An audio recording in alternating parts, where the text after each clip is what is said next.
Hi friends, welcome back to our YouTube channel. Central government అండర్లో work చేస్తున్నటువంటి ఒక సంస్థ నుంచి మనకు అడ్మినిస్ట్రేటివ్ ఆఫీసర్ హోదా పోస్టులు ఉన్నటువంటి జాబ్స్ అయితే మనకు భర్తీ చేయడానికి నోటిఫికేషన్ రావడం అయితే జరిగింది. ఈ నోటిఫికేషన్కి ఆంధ్ర అని తెలంగాణ వాళ్ళు అందరూ కూడా అప్లై చేసుకోవచ్చు. అయితే మన ఆంధ్ర వాళ్ళకి ఆంధ్రప్రదేశ్లో, తెలంగాణ వాళ్ళకు తెలంగాణలోన ఎగ్జామ్ సెంటర్ అయితే ఇవ్వడం జరిగింది. అదేవిధంగా జాబ్ పోస్టింగ్ కూడా మన సొంత రాష్ట్రంలో కూడా ఉంటుందన్నమాట. అండ్ ఇంకోటి ఏంటంటే మనకు ఎవరైతే ఈ అడ్మినిస్ట్రేటివ్ ఆఫీసర్ హోదా ఎవరైతే సెలెక్ట్ అవుతారో వాళ్ళకు పర్ మంత్ అనేది మీకు అన్ని అలవెన్స్ కలుపుకుంటే ఓవరాల్ మీకు 92,000 అబ్బో మీకు సాలరీ అయితే వస్తుంది.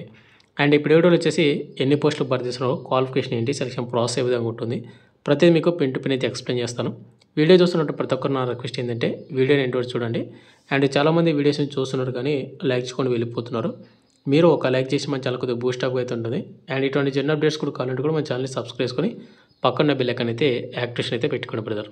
ఇక మెయిన్ టాపిక్ అయితే మనకు సెంట్రల్ గవర్నమెంట్ అండర్లో వర్క్ చేస్తున్నటువంటి ఏదైతే నేషనల్ ఇన్సూరెన్స్ కంపెనీ లిమిటెడ్ నుంచి మనకు అడ్మినిస్ట్రేటివ్ ఆఫీసర్ హోదా పోస్టులు అయితే మనకు భర్తీ చేయడానికి నోటిఫికేషన్ అయితే వచ్చిందని చెప్పిన కదా, ఇదే అనమాట అఫీషియల్ నోటిఫికేషన్ అనేది. ఓవరాల్గా మనకు 266 పోస్టులు అనేవి మనకు భర్తీ చేస్తూ ఉన్నారు. అండ్ ఓపెన్ మార్కెట్ అనమాట, ఆల్ ఓవర్ ఇండియా వాళ్ళందరూ కూడా అప్లై చేసుకోవచ్చు. వాటిలో మన ఆంధ్ర అని తెలంగాణ వరకు కూడా అండ్ ఆఫీసర్స్ ఇన్ స్కేల్ 1 కింద మనకు భర్తీ చేస్తున్నారు. మళ్ళీ చెప్తున్నాను, ఎవరైతే సెలెక్ట్ అవుతారో వాళ్ళకు 92,000 ప్లస్ అబో మీకు సాలరీ అయితే వస్తుంది అన్ని అలవెన్స్ కలుపుకుంటే. ముందుగా వచ్చేసి ఇంపార్టెంట్ డేట్ చూసుకున్నట్టే మనకు June 12, 2025 అంటే మనకు ఈ రోజు నుంచి ఆన్లైన్ అప్లికేషన్ మనకు స్టార్ట్ అవుతుంది. And apply last date July 3, 2025 next month 3వ తేదీ వరకు అప్లై చేసుకోవచ్చు అనమాట. అండ్ అదేవిధంగా మీరు అప్లై చేసేటప్పుడు అప్లికేషన్ ఫీజు కూడా ఉంటుంది. ఈ అప్లికేషన్ ఫీజు వచ్చేసి July 3, 2025 వరకు పేమెంట్ చేయాల్సి ఉంటుంది అనమాట. అండ్ దీనికి ఎవరైతే అప్లై చేస్తారో వాళ్ళకు ఎగ్జామ్ అయితే ఉంటుంది అనమాట. Phase 1 ఎగ్జాము, అంటే ఇది ప్రిలిమినరీ ఎగ్జామ్ అంటారు. ఈ Phase 1 ఎగ్జామ్ డేట్ వచ్చేసి July 20, 2025 మనకు నెక్స్ట్ మంత్ 20 తారీఖున టెంటేటివ్గా వాళ్ళు డేట్ అయితే ఇచ్చారు. కాబట్టి ఎవరైతే అప్లై చేస్తారో వాళ్ళందరూ కూడా బాగా ప్రిపేర్ అవ్వండి. అండ్ అడ్మిట్ కార్డ్స్ అనేది ఎప్పుడు రిలీజ్ చేస్తామనేది మనకు తర్వాత ఇంటిమేట్ చేస్తారు. అండ్ నెక్స్ట్ వచ్చేసి Phase 1 ఎగ్జామ్ ఎవరైతే క్వాలిఫై అవుతారో అండ్ షార్ట్ లిస్ట్ అవుతారో వాళ్ళకు Phase 2 ఎగ్జామ్ అయితే ఉంటుంది. ఈ Phase 2 ఎగ్జామ్ అనేది మనకు August 31, 2025 తేదీన టెంటేటివ్గా వాళ్ళు డేట్ అయితే ఇచ్చారు. కాబట్టి ఈ రెండు డేట్స్ అనేవి మీరు మైండ్లో పెట్టుకొని ఇప్పుడు ఈ వీడియోలో ఎగ్జామ్ సిలబస్, ఎగ్జామ్ ప్యాటర్న్ చెప్తాను. దాని తగ్గట్టు మీరైతే ప్రిపేర్ అయితే అవ్వండి. ఇక నెక్స్ట్ మనకు వేకెన్సీ డీటెయిల్స్ చూసుకున్నట్లయితే ఇక్కడ మనకు ఏదైతే జనరల్ లిస్ట్ అవుతుందో ఈ పోస్టులు అయితే మనకు ఓవరాల్గా 170 పోస్టులు అయితే భర్తీ చేస్తూ ఉన్నారు. యువర్ వాళ్ళకు 68, ఓబీసీ వాళ్ళకు 47, ఎస్సీ వాళ్ళకు 26, ఎస్టీ వాళ్ళకు 12, ఈడబ్ల్యూఎస్లకు 17 పోస్టులు అనమాట. అండ్ అదేవిధంగా ఫిజికల్ హ్యాండిక్యాప్ట్ వాళ్ళు కూడా అప్లై చేసుకోవచ్చు. బట్ ఏంటంటే ఇక్కడ మీకు కేటగిరీస్ ఉంటాయి కదా, అదైతే చూసుకోండి. ఇక వీటితో పాటు ఇంకా మనకు వివిధ రకాల పోస్టులు కూడా భర్తీ చేస్తున్నారు. అండ్ ఇక్కడ మనకు స్పెషలిస్ట్ అని అండ్ బ్యాక్లాగ్ కూడా పోస్టులు అయితే ఉన్నాయన్నమాట. డాక్టర్ ఎంబీబీఎస్కి వచ్చేసి 10 పోస్టులు, లీగల్కి వచ్చేసి 20, ఫైనాన్స్కి వచ్చేసి 20, ఇన్ఫర్మేషన్ టెక్నాలజీకి 20, ఆటోమొబైల్ ఇంజనీరింగ్లో వచ్చేసి 20 పోస్టులు అనమాట. అండ్ బ్యాక్లాగ్లో కూడా మనకు కంపల్సరీగా పోస్టులు ఉన్నాయి, చూసుకోండి. 4, 1, 1 అని ఓవరాల్ మనకు 96 పోస్టులు అనమాట ఇవన్నీ కూడా. ఇక నెక్స్ట్ మనకు ఏజ్ లిమిట్ విషయానికి వస్తే కనుక ఇక్కడ మనకు May 1, 2025కి మన ఏజ్ అయితే కౌంట్ అయితే చేస్తున్నారు. మినిమం ఏజ్ వచ్చేసి 21 ఇయర్స్ అయితే ఉండాలి. మ్యాక్సిమం ఏజ్ వచ్చేసి 30 ఇయర్స్ అయితే ఉండాలి అనమాట. ఇక ఎస్సీ ఎస్టీ వాళ్ళకు 5 ఇయర్స్ వస్తుంది కాబట్టి 35 వరకు అప్లై చేసుకోవచ్చు. ఇక ఓబీసీ క్యాండిడేట్ వాళ్ళు వచ్చేసి 33 వరకు అప్లై చేసుకోవచ్చు.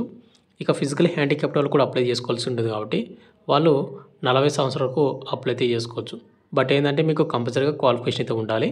అండ్ మీకు మీ ఏజ్ లిమిట్ అనేది May 1, 2025కి అయితే కౌంట్ అయితే చేసుకోవాల్సి ఉంటుంది. ఇక నెక్స్ట్ ఎడ్యుకేషన్ క్వాలిఫికేషన్ అనమాట.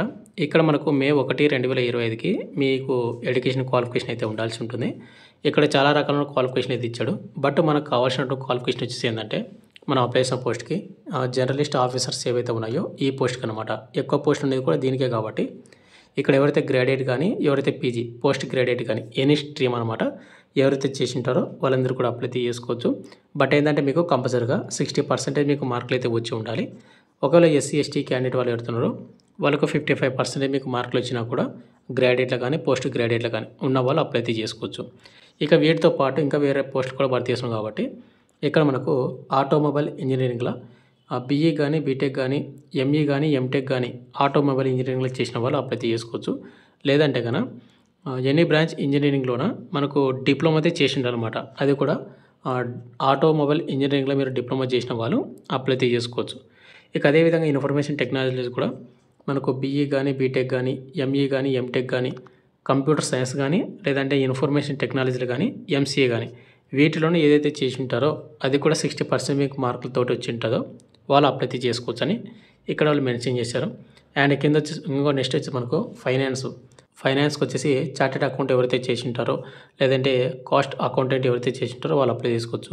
లేదంటే కనుక బీకామ్ కానీ ఎంకామ్ కానీ చేసి మీకు 60% మీకు మార్కులు వచ్చినట్టు వాళ్ళు అప్లై చేసుకోవచ్చు, బీకామ్ అండ్ ఎంకామ్ చేసినట్టు వాళ్ళు. ఇంకా మనకు లీగల్కి వచ్చేసి graduate and post graduate in law ఏదైతే లా దానిలోన గ్రాడ్యుయేట్ కానీ పోస్ట్ గ్రాడ్యుయేట్ చేసిన వాళ్ళు లీగల్ పోస్ట్కి అయితే అప్లై చేసుకోవచ్చు.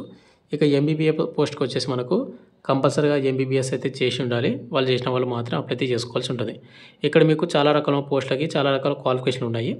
బట్ మీకు కావాల్సినది ఏంటంటే జర్నలిస్ట్ మనకు ఆఫీసర్ ఏవైతే ఉన్నాయో ఈ పోస్ట్కి కేవలం గ్రాడ్యుయేట్ అండ్ పోస్ట్ గ్రాడ్యుయేట్ కాబట్టి ఆ క్వాలిఫికేషన్ వాళ్ళు అప్లై అయితే చేసుకోండి. ఇక నెక్స్ట్ మనకు సెలక్షన్ ప్రాసెస్ చూసుకోవాలి. ఇక్కడ మనకు పార్ట్ ఏ వచ్చేసి మనకు ఆన్లైన్ ఎగ్జామ్ అయితే ఉంటుంది. ఈ పార్ట్ ఏలో వచ్చేసి మళ్ళీ ఫేజ్ 1 ఫేజ్ 2 ఎగ్జామ్ అయితే ఉంటుంది. అండ్ పార్ట్ బి వచ్చేసి ఇంటర్వ్యూ అయితే ఉంటుంది. ఇక్కడ పార్ట్ ఏలో ఫేజ్ 1 వచ్చేసి మనకు ప్రిలిమ్స్ ఎగ్జామ్స్ కాబట్టి ఇక్కడ మనకు ముందుగా వచ్చేసి ప్రిలిమ్స్ ఎగ్జామ్ అనేది ఏ విధంగా ఉంటుందంటే జనరల్ ఇంగ్లీష్ నుంచి మనకు 30 క్వశ్చన్లు వస్తాయి, 30 మార్కులకు. మొత్తం కూడా మనకు ఆబ్జెక్టివ్ క్వశ్చన్ పేపర్ అనమాట, ఆబ్జెక్టివ్ టైప్లో వస్తాయి.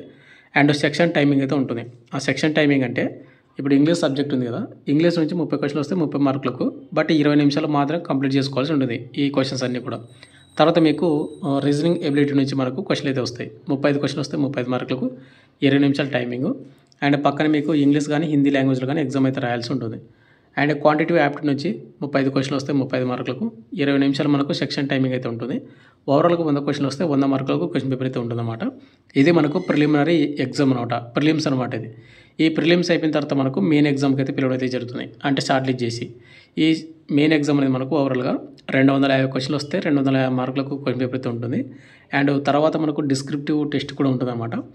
అయితే మరి ఇక్కడ మనకు పోస్ట్ వైజ్ కూడా మనకు క్వశ్చన్ పేపర్ ఉంటుందన్నమాట. ఇక్కడ మనకు మెయిన్ ఎగ్జామ్ అనేది ఇక్కడ మీరు చూసుకున్నట్లయితే ఎవరైతే జర్నలిస్ట్ పోస్ట్కి అప్లై చేసుకుంటారో వాళ్ళకు టెస్ట్ ఆఫ్ రీజనింగ్ నుంచి 50 క్వశ్చన్లు వస్తాయి 50 మార్కులకు, ఇంగ్లీష్ లాంగ్వేజ్ నుంచి 50 క్వశ్చన్లు వస్తాయి 50 మార్కులకు, జనరల్ అవేర్నెస్ నుంచి 50 క్వశ్చన్లు వస్తాయి 50 మార్కులకు, కంప్యూటర్ నాలెడ్జ్ నుంచి 50 క్వశ్చన్లు వస్తాయి 50 మార్కులకు, క్వాంటిటివ్ యాప్ట్ నుంచి 50 క్వశ్చన్లు వస్తాయి 50 మార్కులకు. ఓవరాల్గా 250 నుంచి 250 మార్కులకు క్వశ్చన్ పేపర్ అయితే వస్తుంది. అండ్ పక్కన మీకు సెక్షన్ టైమింగ్ కూడా ఉంటుందన్నమాట. అండ్ ఒకవేళ మీరు స్పెషలిస్ట్ పోస్ట్కి అప్లై చేసుకుంటే ఇక్కడ మనకు సపరేట్ ఎగ్జామ్ సిలబస్ కూడా ఇచ్చాడు మెయిన్ ఎగ్జామ్కి, ఒకసారి చూసుకోండి, స్క్రీన్ షాట్ అయితే తీసుకోండి.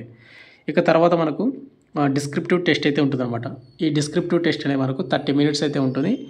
30 మార్క్స్కి అయితే మనకైతే ఇవ్వడం అయితే జరుగుతుంది. మనకు ఇంగ్లీష్ లాంగ్వేజ్లో మాత్రమే డిస్క్రిప్టివ్ టెస్ట్ అయితే రాయాల్సి ఉంటుందన్నమాట. మనకు దీనిలో వచ్చేసి మనకు ఎస్ఐకి వచ్చేసి 10 మార్కులు, అండ్ బ్రిక్స్కి వచ్చేసి 10, అండ్ కంప్యూటర్ సైన్స్కి వచ్చి 10 మార్కులు. ఓవరాల్గా మనకు 30 మార్కులకు 30 నిమిషాలు డిస్క్రిప్టివ్ టెస్ట్ అయితే ఉంటుందన్నమాట.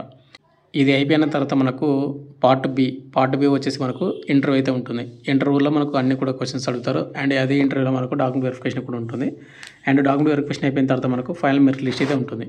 అయితే బ్రదర్ ఇక్కడ ఎగ్జామ్కి నెగిటివ్ మార్కింగ్ ఉందా అంటే కన్నా నెగిటివ్ మార్కింగ్ కంపల్సరీగా అయితే ఉంది బ్రదర్. ఇక్కడ వాళ్ళు క్లియర్ కట్గా మెన్షన్ చేశారు 1/4 అని, 4 తంపులకు 1 మార్క్ అయితే కట్ అవుతుంది. కాబట్టి కంపల్సరీ మీరు మీకు వచ్చినట్టు మార్కులు మాత్రమే అటెంప్ట్ అయితే చేసుకోండి. మీకు రాని క్వశ్చన్స్ని మీరు అటెంప్ట్ అయితే చేయొద్దండి. 1/4 నెగిటివ్ మార్కింగ్ అనమాట. ఇక నెక్స్ట్ మనకు ఎగ్జామ్ సెంటర్ చూసుకున్నట్లయితే ఆంధ్రప్రదేశ్ వాళ్ళకు ఆంధ్రప్రదేశ్లోనే, తెలంగాణ వాళ్ళకు తెలంగాణలో ఎగ్జామ్ సెంటర్ అయితే ఉంటుందని చెప్పాను కదా. ఇక్కడ ఎవరైతే ఫేజ్ 1 మనకు ప్రిలిమ్స్ ఎగ్జామ్స్ ఎవరైతే రాయడానికి వెళ్తా ఉన్నారో ఆంధ్రప్రదేశ్ వాళ్ళకి వచ్చేసి విజయవాడ, గుంటూరు, విశాఖపట్నము, ఒంగోలు ఈ 4 సెంటర్స్లో అయితే మనకు ఎగ్జామ్ సెంటర్ అయితే ఇవ్వడం అయితే జరిగింది ఆంధ్రప్రదేశ్ వాళ్ళకు అనమాట. అదేవిధంగా మనకు తెలంగాణ వాళ్ళకు చూసుకున్నట్టయితే ఇక్కడ హైదరాబాదు, రంగారెడ్డి, వరంగల్ ఈ 3 సెంటర్స్లో అయితే తెలంగాణ వాళ్ళకు ఎగ్జామ్ సెంటర్ అయితే ప్రిలిమ్స్కి అయితే ఫేజ్ 1కి అయితే ఇవ్వడం అయితే జరిగింది. ఇక నెక్స్ట్ అదేవిధంగా మనకు ఏదైతే ఫేజ్ 2 ఎగ్జామ్ ఉందో ఫేజ్ 2 ఎగ్జామ్కి మెయిన్ ఎగ్జామ్కి ఆంధ్రప్రదేశ్ అండ్ తెలంగాణ వరకు కలిపి హైదరాబాద్లో అయితే ఎగ్జామ్ సెంటర్ అయితే పెట్టడం జరిగిందనమాట మెయిన్ ఎగ్జామ్కి. ఈ మెయిన్ ఎగ్జామ్ తర్వాత మళ్ళీ ఇంటర్వ్యూ అయితే ఉంటుంది. ఇంటర్వ్యూ అనేది మనకు డాక్యుమెంట్ వెరిఫికేషన్, తర్వాత ఫైనల్ మెరిట్ లిస్ట్ అయితే ఉంటుంది. ఈ ఫైనల్ మెరిట్ లిస్ట్ అయిపోయిన తర్వాత మనకు జాబ్ పోస్టింగ్ అయితే ఇవ్వడం అయితే జరుగుతుంది. కాబట్టి మీరు బాగా ప్రిపేర్ అవ్వండి brother, exam syllabus, exam pattern మొత్తం చూసుకొని. ఇక నెక్స్ట్ మనకు అప్లికేషన్ ఫీజు విషయానికి వస్తే కనుక ఎవరైతే ఎస్సీ వాళ్ళు కానీ, ఎస్టీ వాళ్ళు కానీ, ఫిజికల్ హ్యాండిక్యాప్డ్ వాళ్ళు కానీ కేవలం 250 రూపీస్ మాత్రమే పేమెంట్ అయితే చేయాల్సి ఉంటుంది. ఇది ఓన్లీ ఇంటిమేషన్ ఛార్జెస్ ఓన్లీ అనమాట.